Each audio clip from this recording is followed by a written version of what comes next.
A rip. On our right. Oh, that dude.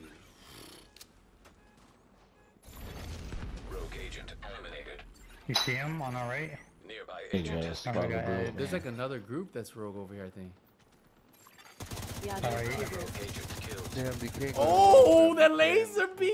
So today, ladies and gentlemen, we are going to be showcasing one of my favorite builds to run in the dark zone. I love running this in a group, and I can even run it solo, but I do have to add a little bit more armor when I run in solo play versus group play.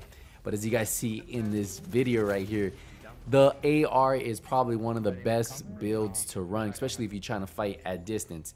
Now, of course, the Lady Death Intimidate builds, once they get close range, it's a really tough battle for you. But if you can keep that distance, the AR will shred them, shred through their shield, shred through all the meta that's going on. And at distance, if they try to run away and you beam them, you will 100% drop them. And I'm talking about a lot of damage, and a lot of damage you guys are seeing in this video. Probably one of my favorite setups to date to run in the dark zone. And it's not a build that I see a lot of people running that often, because most people right now are running the meta, which is probably Intimidate, Adrenaline Rush with the Lady Death or some type of SMG, or they're running the Ridgeway chest piece. But yeah, that's not what's in this build, and that's not what you're seeing in this clip. But obviously, this build works best when in a team, and if you can have someone who's a healer, that's going to make this build that much better, because it gives you that chance to stand out there and fight those guys when they do have Intimidate and stuff like that. So like you can kind of stand toe to toe with them. But you guys know, with every build in the DZ, you're only as good as your gameplay. So you got to play smart with all your builds. And you guys are seeing this is probably one of my favorite. I like it, I enjoy it, I have a lot of fun playing this one. What we're gonna do right now is we 100% are gonna dive into the build. So let's get in. So the build itself, guys, you guys can see we are running 1.1 million armor, 330,000 health. Now, I do want to up this up to 1.3, and then it's gonna make my damage go down a little bit. But the weapon I am using is probably one of my favorite ARs in the game. I like it over the FAL. This is probably one of my favorite right here because of the total damage, the nice RPM, and the mag size. 50 round mags, 850 RPM, and then 90,000 damage on this one at 1.1 million. We have assault rifle health damage and then 10% damage to targets out of cover. And then of course I have it in sync.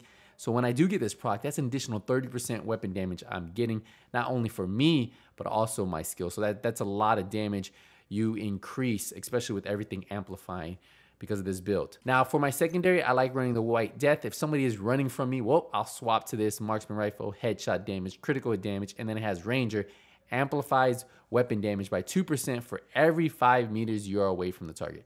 So another really good one to use. It's just a good sniper to use when people are at distance. Now for the mask, we're running the Cheska mask. So we have 10% critical hit chance, weapon damage, critical hit chance, and then we have 11.8% critical hit damage mod. Almost maxed out mod there, but yeah, this is what you're probably gonna see on most of the builds, except a few pieces. But yeah, we want that weapon damage, crit chance, crit damage. Now we get in the chest piece. I'm running the Fenrir's chest for the 10% assault rifle damage. We have weapon damage, critical hit chance, critical hit damage, and then critical hit damage mod maxed out right there. And we have Spotter, amplifies total weapon damage and skill damage by 15% to pulsed enemies. So anytime there is a pulsed enemy, we are getting that 15% extra weapon damage. So that's amplified. So that's why it's actually really, really good. It's like running glass cannon, but without taking the incoming damage and not as strong, right? Now I'm running the improvised holster. So this is gonna have 170,000 armor. We have critical hit damage, 4.1% critical hit chance, and then 11.6 critical hit damage on here. So the reason why I went with the improvised holster is because I didn't need any other piece. And I felt that, yes, I could use a Providence piece for the extra headshot damage, but since sometimes I'm not hitting all those headshots, well, the next best thing is to remove the Providence piece and then just add an additional 12% critical hit damage. So that's what I'm able to do with the improvised. It gives you that one mod slot that you wouldn't be able to get, and you can roll this at the crafting vendor. So that's why I like that piece there. That additional 12% makes a big difference. You might not think so, but I tried different builds. The 12% critical hit damage on this build amplified really makes a huge difference of amount of damage you can do. Now we get into the Frox pair of knee pads. Now this has rifle damage, which we're not taking advantage of, but it does have weapon damage. It has 8% damage to targets out of cover. So you add that with the 10% on my rifle, that's 18% damage to target out of cover. That's multiplicative.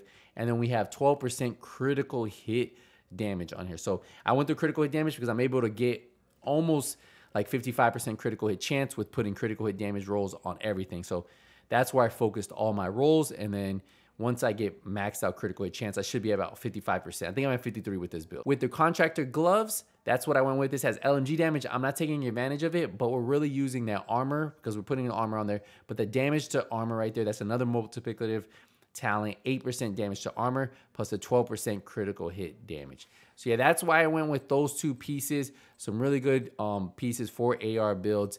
Probably still some of the best in slots. Yeah, you could probably maybe add some critical damage, hit a little bit less if you don't have these. But yeah, you just have to do the numbers yourself. And remember, it's all based on how much base weapon damage you have once you're multiplicative versus additive. So you just have to play with your build, see where you're going to hit harder. If you have two pieces exactly, that's where you can swap it out and see how it does.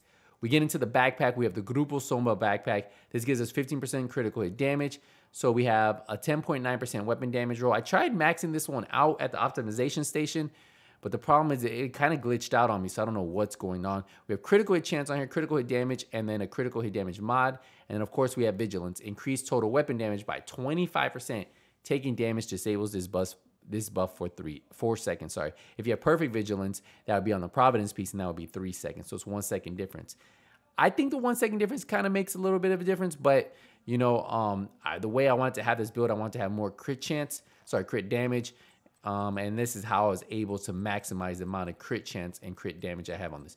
For the skills, I use a striker drone, and then you can either run a pulse, but I don't have to run the pulse on this build. So you can run a decoy. I run a pulse in case any of my other team members are running spotter. But if we go into my weapon, you'll see I'm using the linked laser pointer. Now this is from the technician class, the only class that has that. And this will automatically pulse the enemy you're shooting at. So even if I don't have a pulse, this automatically is there. So that's one way you can get away without having to run a pulse, and you can run decoy.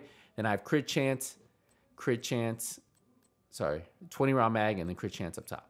So yeah, that's how I have those right there.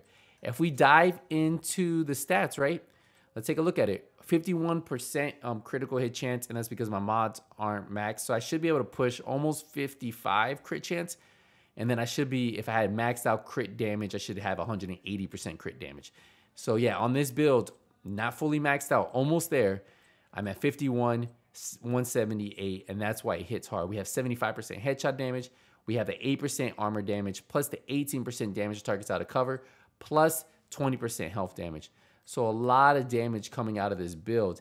And remember, this only stacks even more when, say, you have a healer, and say if they're running a heal build that's actually improving the amount of damage you do.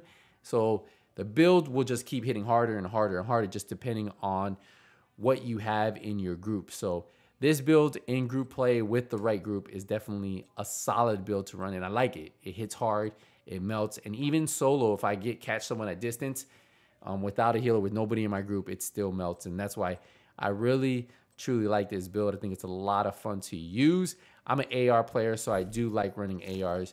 But yeah, this is the build. 1.1 million armor, 330,000 health, a lot of damage. If you want to add 1.3 million armor, I'd recommend just doing the mask, rolling armor here. You're going to drop a little bit of damage, but you'll be a little bit more tanky. So then you'll be a 1.3. If you want to go 1.5, you can. Ideally, I think with AR builds, you need to stay around the 1.3 range. And I think it's smart, right? If you're fighting from distance more often than not, 1.3 isn't too bad. Now, if you're always fighting in people's face, well, 1.3 might not be enough. Like, I like 1.1, and with the healer, it's not an issue. Solo, it becomes an issue, honestly. I feel like I have to bump up to 1.3. But yeah, that's just somewhere you can change it. But yeah, the build right here, absolutely amazing. Enjoying this one. Let me know what you guys think about it. Are you guys enjoying AR builds? Are you an SMG player? Let me know in the comment section. I still think the Police M4 is probably one of my favorite. I see a lot of people using the FAL. I just don't like the fact that it has a lower RPM. It has 10 mag size smaller, right? So 10 rounds less. And yeah, the damage is higher, but just for me, it just doesn't do what the Police M4 does. And if you compare the two, if you honestly compare these two, you can look at them and see that the accuracy on the Police M4 and the stability is better right out of the box. So that's it. That's the build right there. Hopefully you guys enjoyed it. If you guys did, make sure you leave a thumbs up. I will see you guys in the next Division 2 video. But until then, nothing but skills is out.